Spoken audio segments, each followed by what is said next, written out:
How to delete all reposts on TikTok. This tutorial walks you through removing every repost from your profile as fast as possible. First, open the TikTok app on your Android device. After that, tap on the profile icon at the bottom right of the screen. From there, slide left across your profile tabs until you find the Repost tab. It looks like two curved arrows.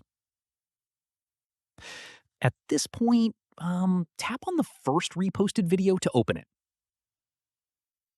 In the next step, tap the share icon on the right side of the screen.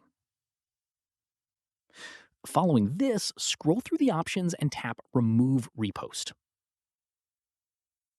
Once done, go back to your Repost tab and repeat the same steps for each remaining video.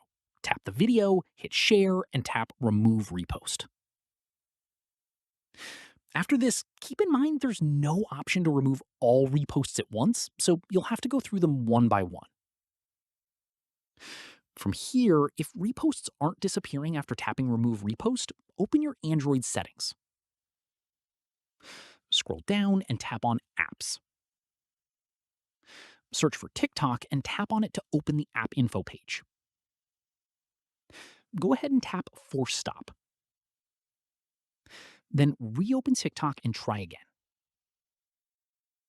Finally, if the issue still isn't resolved, tap the three lines on your profile, go to Settings and Privacy, scroll down to Support, tap Report a Problem, and describe your issue, or tap Contact Us to reach TikTok support directly. And that's it. If this guide helped you clear out your TikTok reposts, give it a like, subscribe for more Android tutorials,